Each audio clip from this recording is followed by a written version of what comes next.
Okay, so I was hoping to take a look at or start a discussion on hydrocarbons.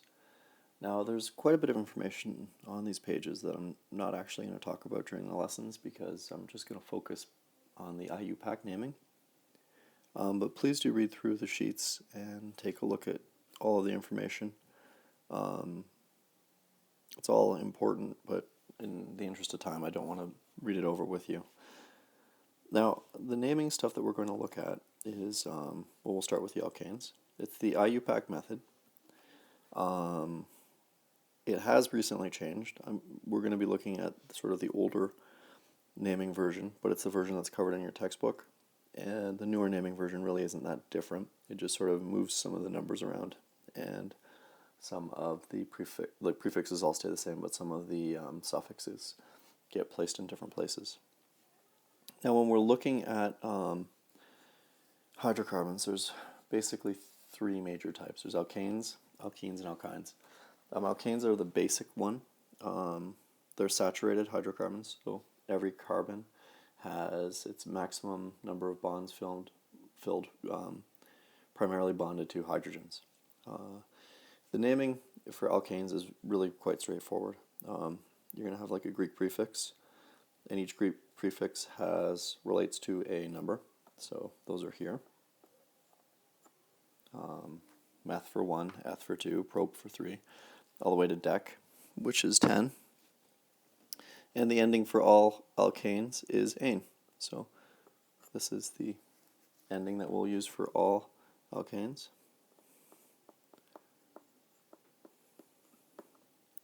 And I am oversimplifying it right now, but basically all you need to do is first take a look at the hydrocarbon compound that you want to name.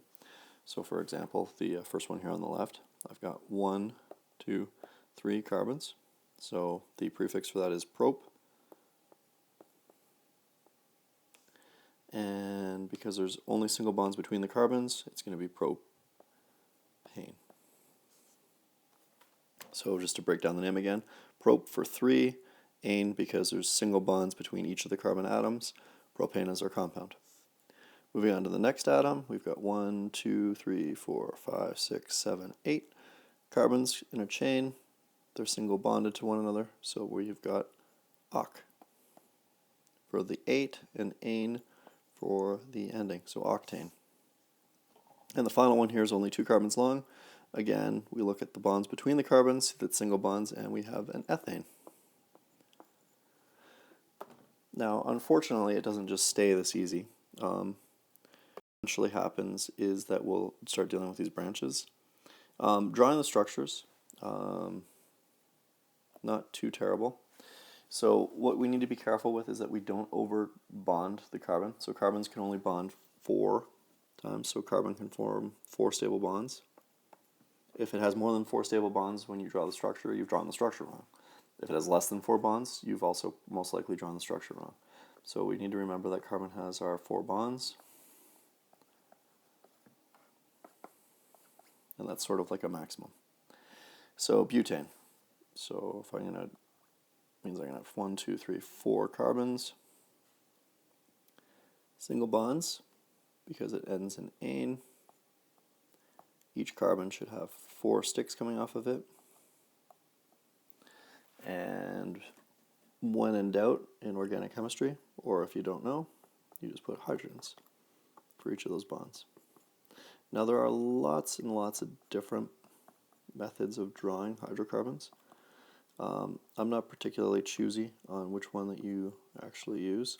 So that's one form. Another form for something like decane is we're going to do 10 carbons. Now the terminal carbon is going to have CH3 because it needs its 4 bonds, so that's the carbon bonded to another carbon. That's 1 bond, and then 3 hydrogens, 2, 3, 4. The next carbon in line is going to have a bond to the carbon beside it, and the carbon on the other side of it, so that's 2 bonds, CH2. And then we just keep going until we get to 9.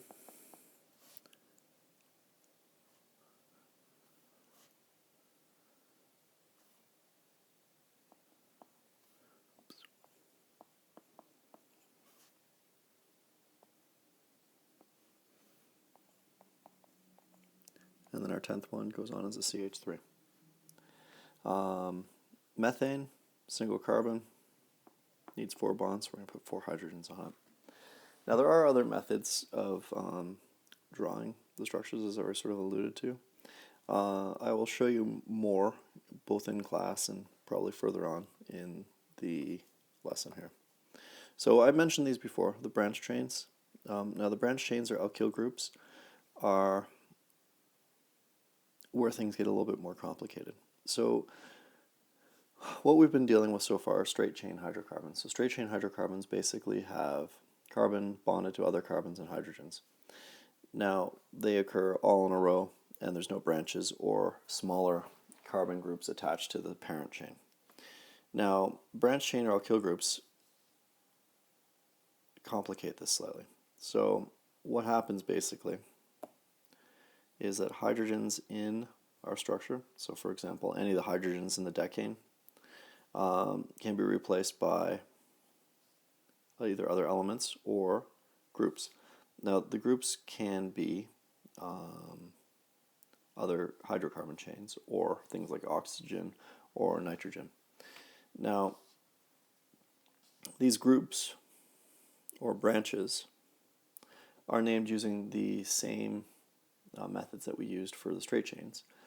So you're going to count how long they are, and instead of having the ending ane, so we're going to drop that, we'll replace it with a YL.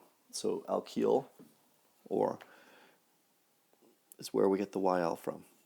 So collectively known as alkyl groups or branch chains. There's a general formula here. Sort of affects the boiling points and melting points. Now, the IUPAC naming. There's a series of steps here. So what we're going to want to do is find the longest continuous chain of carbons. And that's our parent chain. And this is the most important part of the step, is identifying your parent chain. Now, the parent chain has to be a continuous thing. Now, I always pick like not straight line ones when I'm doing it in lessons. It can be straight across the page. The reason I pick like sort of fancy things like this upside down U here, or I guess N, is that it helps me just sort of remember that I need to think in terms of it's not always going to be presented, and quite often isn't presented as the straight line. So I've got my longest continuous chain, so it's got 5 carbons in it, so that means my parent chain is going to be pent. And because all of the carbons are single bonded, ane. Now you'll notice that there's this thing sticking off here. So I'm sort of skipping over the steps. So I've named the parent chain, added ane. That should say stem, not stern name, but that's okay. And then we're going to pick out the alkyl group. Now you'll notice that in the example here, they have an alkyl group coming off the bottom. I picked it so it's coming off the side. It won't make a difference in terms of the naming. So the name is going to end up being exactly the same. Now the alkyl group that has been identified is a single carbon long. So in this example here, we have my parent chain like that. The single carbon juts off of it. And that single carbon, being only one carbon, is going to be a meth. And because instead of being a parent chain, it's a branch chain, methyl. So we've pretty much done everything that we need to do here in terms of the naming. We just need to identify where the methyl group is. Now, the methyl group can be on a couple different carbons, and those couple different carbons will actually cause the boiling points and melting points and reactivity to be different. So we have to identify where we find the methyl group. So what we're going to do is we're going to number the parent chain. So we're going to number each of the carbons, and when we do this, the numbers become somewhat permanent. So 1, 2, 3, 4, 5. Or I can number it this way. 1, 2, 3, 4, 5. So when I'm numbering it, I'm numbering from one end to the other continuously, and I'm not once I pick a numbering direction, I have to stick with it. Now, when we look here at the carbon that actually has the methyl group attached to it, so this carbon right there, depending on whether or not I choose the blue numbering or the black numbering, it's either a carbon 2 or a carbon 4. Now, it doesn't matter to the carbon what number it is. It matters to us to help us identify. And the people at IUPAC decided that the numbering system, or the number that we want, is the one that is giving it the lowest possible number. So the lowest possible number is between 2 and 4 is going to be 2. So what we're going to call this is 2-methylpentane. And that's the complete name.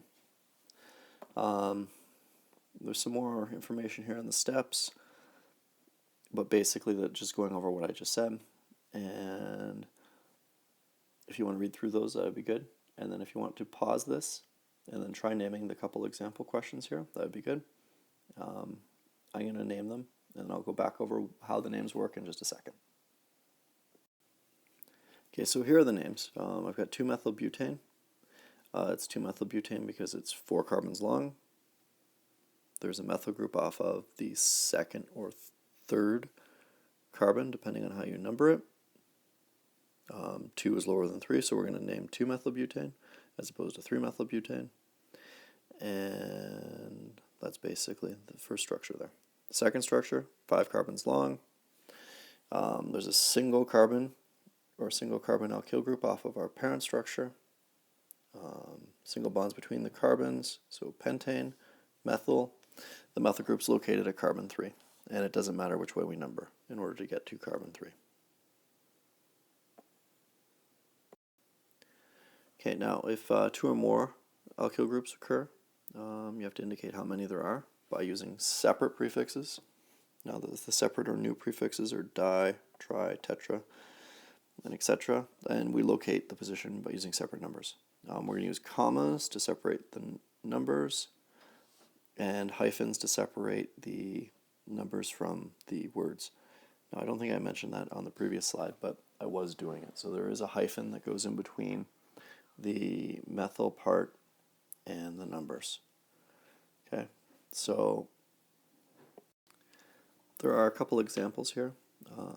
We got 2,2-dimethylpentane, or excuse me, 2,3-dimethylpentane. So the parent chain has been identified, longest chain there, 5 carbons long.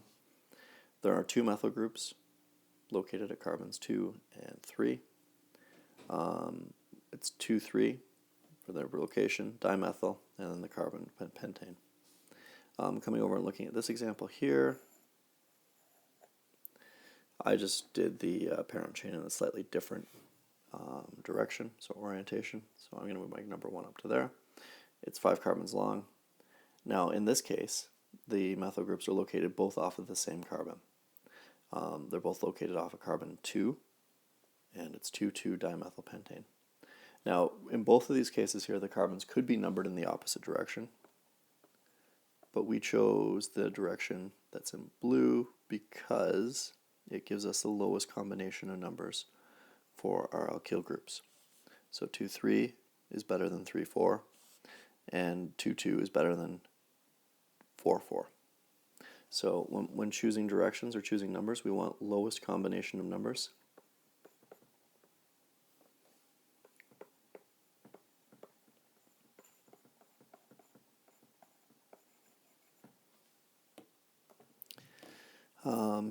Now, the final thing in terms of alkyl groups, if you get different alkyl groups present, there's a couple additional rules. So if there wasn't enough things to keep straight, this is sort of like the final thing in terms of alkyl groups to keep straight. If different alkyl groups are present, we're going to arrange their names in alphabetical order. This does not include the ditri. So this would be like ethyl comes before methyl because E comes before M.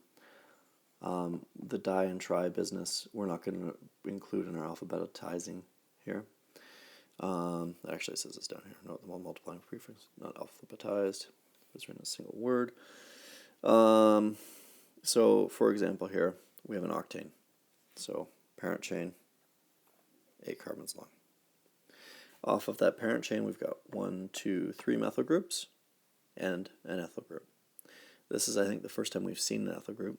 The difference between an ethyl group and a methyl group is that this is 2 carbons long, whereas that one is only 1 carbon long. We number only our parent chain, so the parent chain is numbered 1 through 8. Now, off of our parent chain, we got our 1, 2, 3 methyl groups. Those are going to come later. And we've got our ethyl group, which is going to come first. So it's going to be octane. So the name is actually written below. So octane, because it's 8 carbons long. It's ethyl, because there's a 2 carbon length. And then it's 2, 3, 6 trimethyl octane. Please notice that there's hyphens separating all the numbers from letters and commas separating the numbers from each other.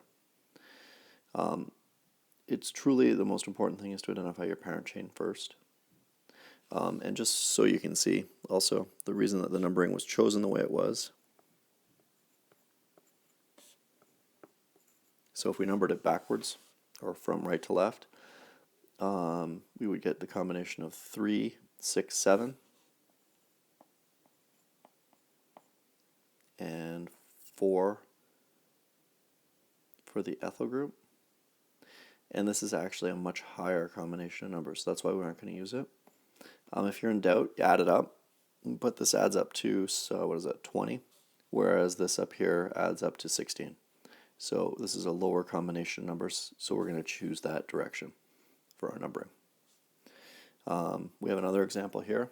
So parent chain hasn't been highlighted, but my parent chain is there. I have 1, 2, 3, 4, 5, 6, 7. So it's a heptane. Hept because it's 7, tane because it's single bonds. And off of my heptane I have 1, 2, 3 methyl groups. Trimethyl. Now they can either be at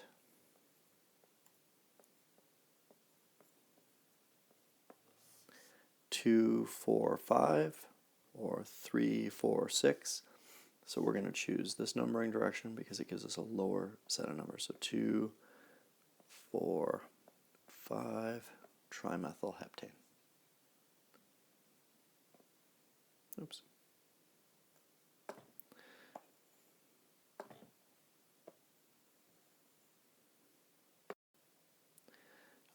Oh yeah, final rule. If chains of equal length are competing for selection as the main chain, choose the chain that has the greatest number of alkyl groups. So what you want here is more branches if they're the same length. Okay? So this could have 2 alkyl groups or 4 alkyl groups. 4 alkyl groups is preferred. Okay. So what I would recommend doing now is pausing the video and trying to name these 4 examples here. Alright? So pause it and check back within a minute.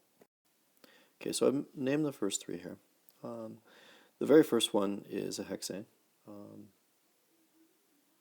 with 2 methyl groups off of it. Now the methyl groups can either be found at carbons 3 and 5 or 2 and 4. So we'll remember that we're going to list them lowest number. So 2,4 dimethyl hexane.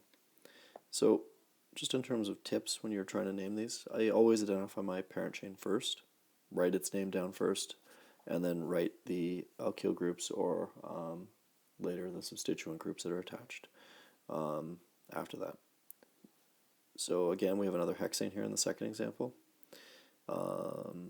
It's got 3 methyl groups located off of it. So there's a methane group here, here, and there. The numbering from bottom to top, we'll call it, gives us the lowest combination of numbers. So it's 2, 3, 5 trimethyl hexane. And then the final example that I've done so far is the pentane. So pentane, 5 carbons long, got 2 methyl groups off of it, carbons 2 and 3, or 4 and 5, or 3 and 4. Obviously, 2 and 3 are going to be lower, so that's the one I chose. Now coming down to this last example here, there's a bunch of possible parent chains. And it's going to take us back to the very last step for naming. So the very last step for naming said that we want to choose the one that gives us the most branches. So the parent chain that's going to give us the most branches is if we start either here or at the end and go down like this. Okay, so that's going to give us 3 branches. There are other possible ones, but this is going to give us the combination of longest chain and also most branches. There is a small typo. I just noticed that this should be a CH3, not a CH2 there. So I'll give you a minute to name it, or pause it and name it, and I will give you the name in just 1 second. Okay, so the parent chain here is 8 carbons long, so we have an octane. There's an ethyl group and a methyl group, or 2 methyl groups rather, attached to it.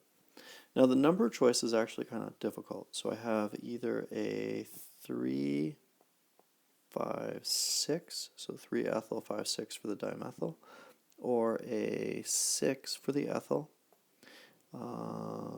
3, 4 for the dimethyl.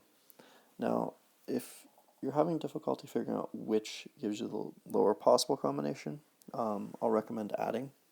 So again, I think this adds up to 14, and this is 13.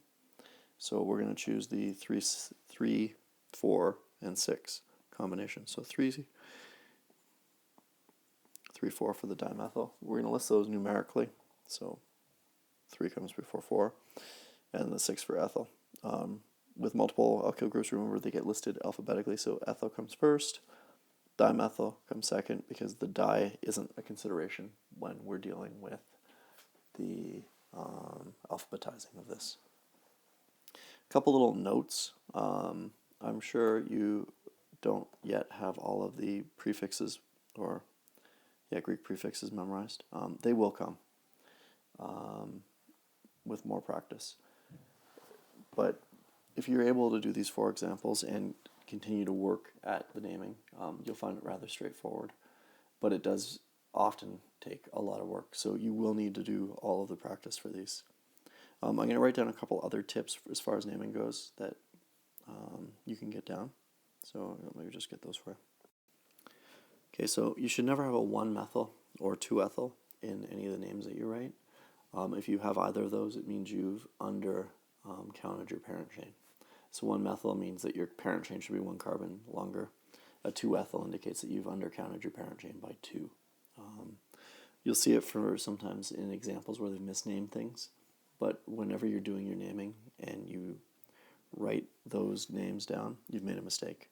Okay, let's take a look. Other sort of things that you can find attached to hydrocarbon chains. You will find halogens. So there's a whole bunch of halogens here. Nitro groups, amino groups. So these are obviously nitrogen-containing compounds. And we're going to spend a whole lot of time with hydrocarbon chains with oxygens attached to them. So to remember about this, if hydrogen is replaced by a halogen, the halogen always comes first in the name.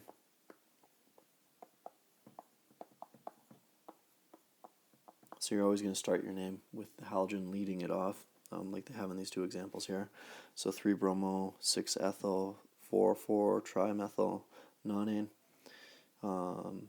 Parent chain is going to be that right there. So you have your halogen at the start, the alkyl groups in alphabetical order. Parent chain is 9 long. Same down here, we got this example. Parent chain is only 6 long in this case. We got our methyl groups, so dimethyl, and our chloral comes first. Okay, so try out some alkane naming and look forward to listening to part 2 of the lessons on hydrocarbons.